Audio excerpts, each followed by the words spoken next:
We all make mistakes, right? I mean, it's part of life, it's part of living, it's part of what it means to be a human being. And when I think back to when I first started developing an interest in landscape photography, after trying my hand at other forms of photography for a number of years prior to that, when I first started shooting landscapes, I really, I didn't have a clue. I knew my way around a camera. I knew, the basics, but when it came to specific things about shooting landscapes, about the genre of landscape photography, there were some things that I definitely got wrong. So I'm making a video about it. 10 beginner mistakes, 10 things that I wish I had known, 10 things I wish I had done differently. All right, first mistake, tell me if this sounds familiar. You see a subject, you see something off in the distance, and you want to take a photo of it. What do you do?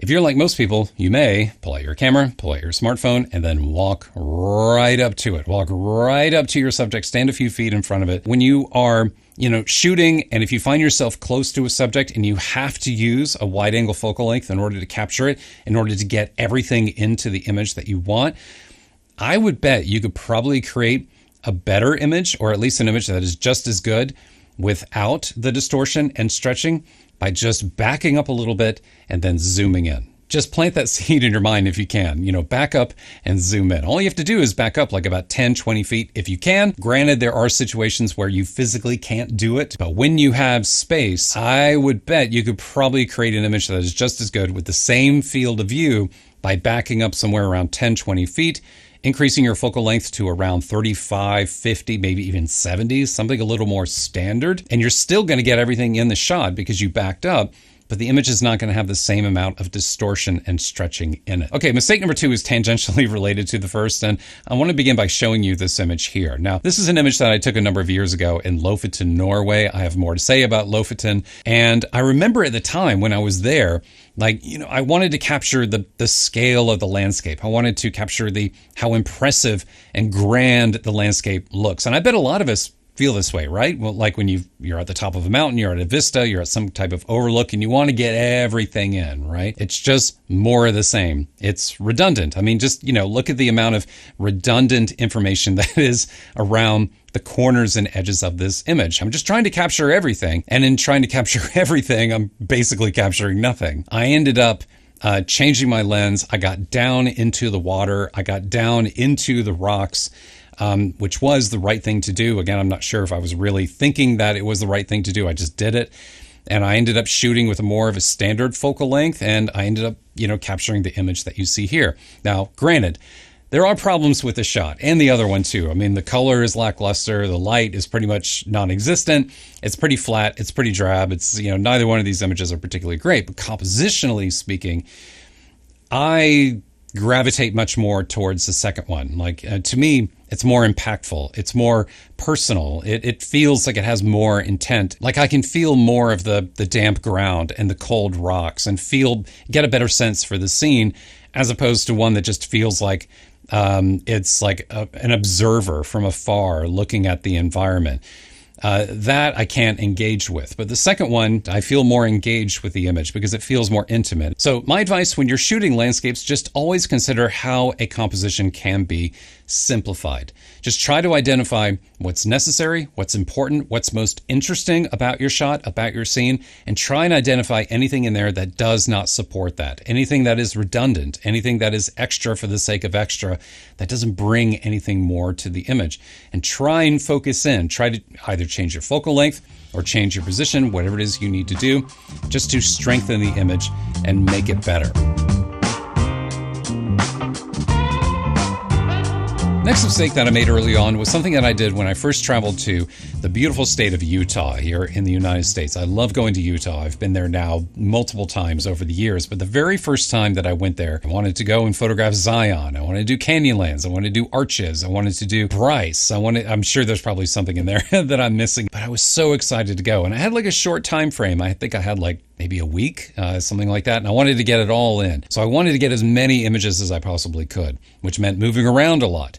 And I remember so well, like coming home from that trip and just being absolutely wiped out, just being absolutely exhausted, sitting there in Lightroom, going through all of my images in my Lightroom catalog and feeling underwhelmed. I couldn't understand why. I had hundreds of images, maybe even thousands of images. I don't even remember how many I have from that trip, but I had loads of them. And well, okay, maybe there were like, a handful that were somewhat decent, but by and large, most of them were rather underwhelming, and I just didn't feel anything for them. I didn't really care for them all that much. And the thing that I realized after that trip was how important it was to slow down and shoot more. Slow down and spend more time with a subject, with a place, with a specific environment, instead of running into one place and spraying and praying and putting a bunch of stuff, loading up your SD card, jumping back in the car, moving on to the next one and doing it all over again. There's something really interesting that happens when you do dedicate extended time to a place,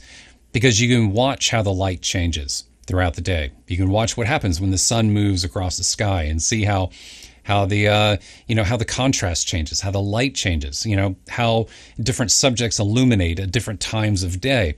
That's the kind of thing you can only experience when you actually spend some time in a place, in a single place, and don't just run in and out taking photos. Slow down and just shoot more in a specific place. Just focus your time and attention in one place and don't try to do it all. All right, my next mistake. When I first started getting involved in landscape photography and developing an interest in it, something I saw all the time out in the field was I would see other people photographing landscapes using tripods. And I saw that on, countless YouTube videos. You've probably seen it in some of my videos and probably plenty of other people's. Everyone uses tripods when they're shooting landscapes, and with good reason, because, well, as I said earlier, a lot of people are shooting using closed down apertures around f8, f11, f16. And so there's less light, and they're also shooting using low ISOs, ISO 80, ISO 100, something like that, which slows down the shutter of the camera, which means you need something in order to stabilize it. And that's especially true when you are doing even like creative long exposure photography as well. Now, I don't think there's ever going to be a day when, we stop using tripods. I think we're always going to end up, needing tripods in some shape or form. But I feel like we're at a time now, and we're at a place now where digital cameras are getting so good with stabilization, because they have opticals, some of them have optical stabilization in their lenses. They have IBIS inside of the camera bodies, and they're able to perform much better when shooting handheld than ever before. ISO performance is also quite good. Digital sensors are getting more sophisticated. We also have software now. We have Denoise AI in Lightroom. We have Topaz Photo AI. We have DxO Pure Raw. We have really sophisticated software and tools now that can denoise an image, retain detail, and sometimes even restore detail in an image when shooting at high ISO values. And there's something else really weird about tripods. I've seen other people do this. I know that I've done this a bunch of times too, where, I'll see something I want to photograph. I'll go out and I'll put down my tripod, I'll put my camera on top, I'll mount it, and then I'll stay right there. Like I'll stay right there in that position and just basically, move my ball head around and, try to recompose my shot that way, instead of picking up the tripod and moving it, instead of, looking for other compositions. I have loads of images where I was just basically taking the same image over and over again because I wasn't moving the tripod. That's fine if you know that that is the image that you want to take. But I would bet a lot of people probably set up their tripod too early.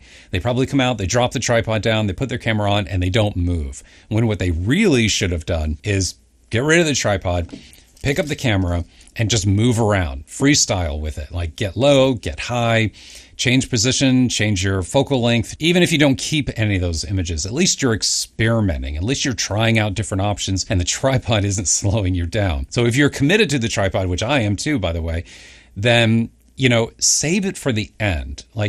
Spend a minute just kind of looking around, experimenting. And then when you're ready, drop the tripod, put it in the position where it feels right, something that you found when shooting a handheld, and then take a more optimum photo with lower ISO, better aperture, all the good stuff to create the image that you're trying to create.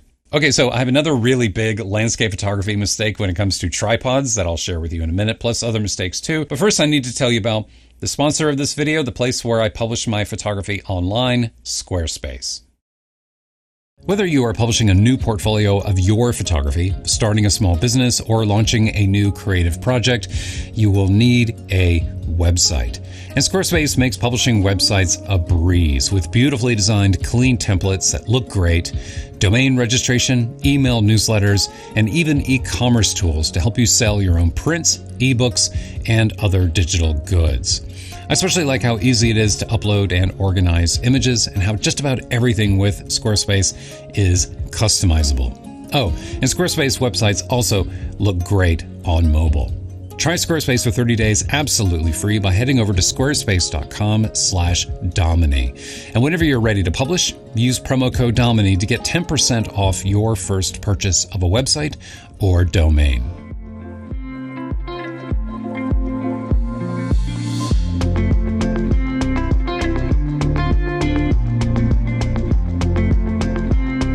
This is one of the very first tripods that I bought a number of years ago when I took a trip to Iceland. It was my first trip to Iceland, and I was participating in a photography workshop. And I remember so well, like pulling this tripod out. And one of the instructors on the trip looked at the tripod and he was like, "Is that the only tripod you brought?"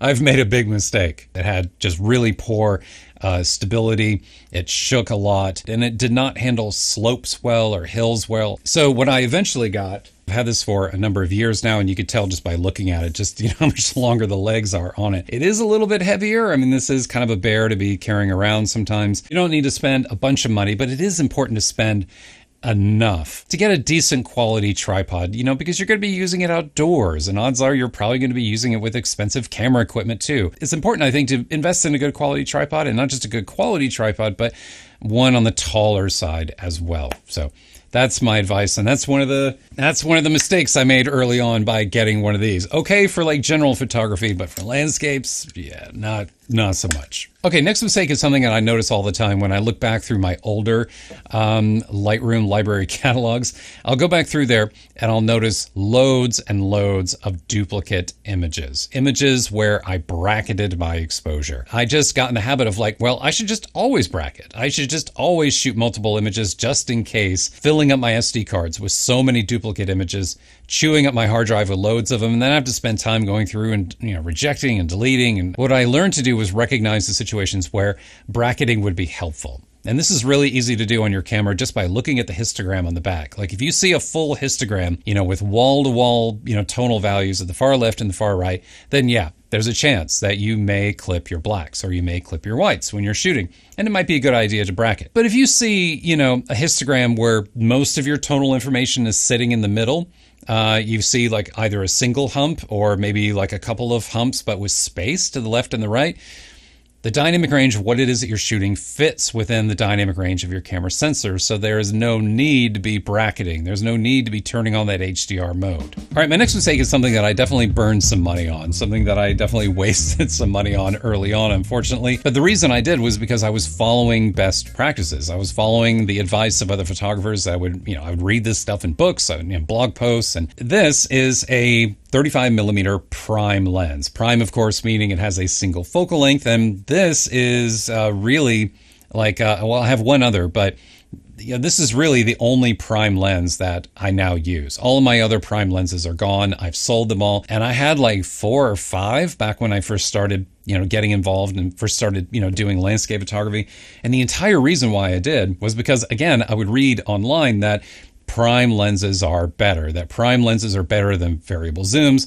They have better optics, better sharpness. They can definitely be better for video. I mean, this is my video lens that I use when I go out, in the field shooting with my Canon camera. And prime lenses are great because they have large apertures with shallow depth of field, bokeh, low light performance, all that good stuff. So I took all this to heart and I bought a number of prime lenses, and I discovered pretty quickly that when you travel and try to hike with prime lenses, it is unbearable. It's terrible. They're bigger, they're heavier. Most of the time you're shooting at like f8, f11, f16, and in those situations, it doesn't matter what the maximum aperture of your lens is. It doesn't matter whether the maximum aperture is f1.4 or f1.8 or f4. I think for the average person, I think as long as you have like 1 or 2 really good variable zooms, optically speaking, they can perform just as well as prime lenses. And you're going to be carrying less gear in your camera bag as well.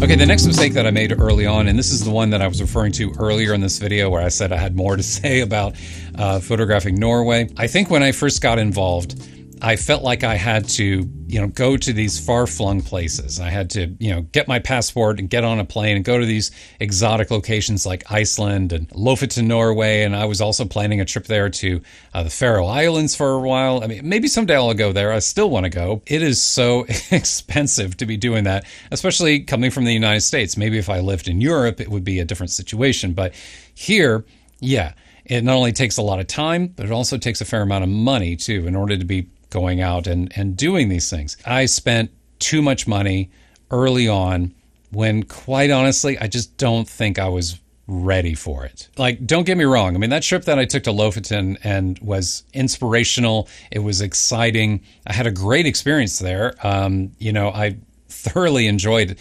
doing landscape photography there. But when I look back at the images that I created now, there's so many that I wish that I could just do again, that I could have a do-over with, that I could go back and shoot again. And what I should have done was shoot closer to where I lived, in my own country. It's like when you go back and you look at Ansel Adams' books, where are all of his photos taken? Well, the vast majority of them were in California. And granted, California is a very varied state, has loads to photograph there. It's kind of a country unto itself, but still, you get the idea, right? I think the point is that when you're first starting off, when you're beginning, it may be exciting to drop a bunch of money on a big, expensive trip. But, maybe spend a little bit of time, getting your feet wet first. Spend a little bit of time shooting closer to home, not spending as much money, and waiting for when you feel like you're ready to do it. Okay, the next mistake that I made early on, and this is something I did a number of times, was I would, travel to a particular place with a specific image in mind, like a particular subject, or maybe a specific view or vantage point, most likely inspired by an image that I saw from someone else. And I would think, I want to go there and photograph that, like that specific thing. But the thing that I gradually began to understand was forgetting about subjects, just forgetting about whatever the specific thing is that I thought I was there to photograph, and just pay attention to what is happening with the light. Where is the light? What is it doing? What is it illuminating? What is it touching? And finding a way to photograph that. Because I think before I was in the mindset of like, well, I can't control the sun. Maybe I'll get lucky. Maybe if I wait long enough, I'll get good light and the light will appear and will perfectly illuminate my subject, the subject I chose ahead of time without really even, thinking too deeply about it.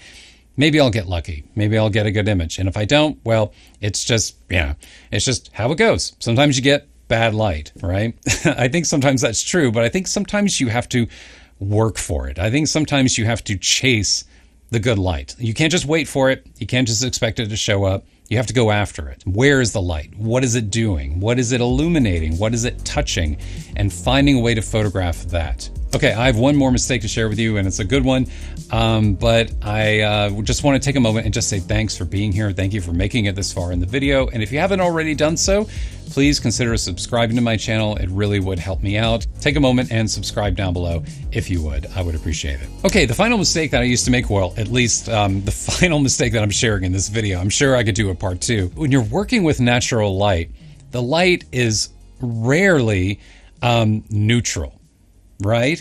I mean, and when it is neutral, which is generally midday, like around noon, like something like that, probably not taking photos anyway because the light is rather harsh. But if you're taking photos like, especially like around blue hour or golden hour or something like that, or at other times of day when the sun is lower in the sky, there's going to be some bias. There's going to be some color cast. There's going to be some influence in the image. And that is not a bad thing when it comes to outdoor landscape photography, because it is natural, it is authentic, it is the true light that was there when you captured the image. For example, take a look at this image here. I mean, this is one that I captured at blue hour, and this is what it actually looked like when I was there. But if we use the eyedropper tool in Lightroom in order to fix this, what does it look like? Well, it looks gray. It looks lifeless. And yes, now my neutrals are neutral, so I've corrected the image, but it's not correct. It is anything but correct. It looks crazy. It looks like I shot it in the middle of the day. It does not look right at all. Now, creatively speaking, if that's what you need for your image, like you want your image to have like actually like white clouds in it,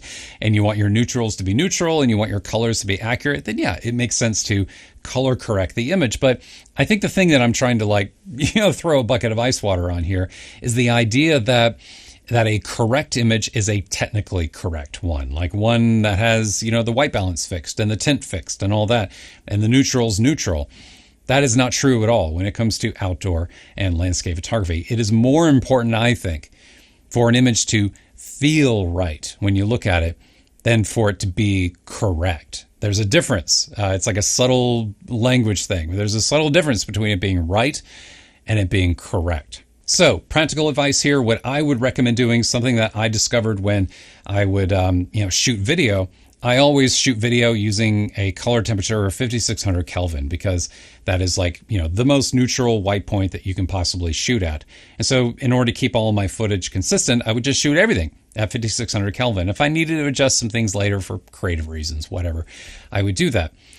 But I remember doing that and thinking, well, why don't I do this for my photography as well? Like, why am I always using auto white balance? Especially because this Fuji back here has a tendency to get really warm when at blue hour, because the thing has to wildly overcompensate for the amount of blue that's in the image. And it ends up looking really crazy and weird. Don't use auto white balance. Put your camera in 5600 Kelvin, shoot photos using that. And of course, because you're shooting raw, you could change it, manipulate it, do whatever you want thereafter. But if you shoot at 5600 Kelvin, then at least you're going to be capturing a true and authentic, or the closest image that you can to what it is that you saw with your eye when you were actually there. I think that's important, and that's something that's good to have when you're going back and resetting your raw files, taking a look at them in their original state and form, before making creative decisions about where you want to go with your edit. Thanks so much for being here, everyone. I really appreciate it. I hope these 10 beginner landscape photography mistakes that I share with you in this video, I hope at least one of them was helpful to you. And if you enjoyed this video, please take a moment and give it a thumbs up down below. Also, remember to subscribe as well. And thank you to Squarespace for sponsoring this video. Speaking of landscape photography, I have a couple of trips coming up, a couple of exciting trips that I'm going to be bringing you along for. Going to be shooting a number of videos of in the future. And so, stay tuned for that coming up in the near future. I'll see you next time.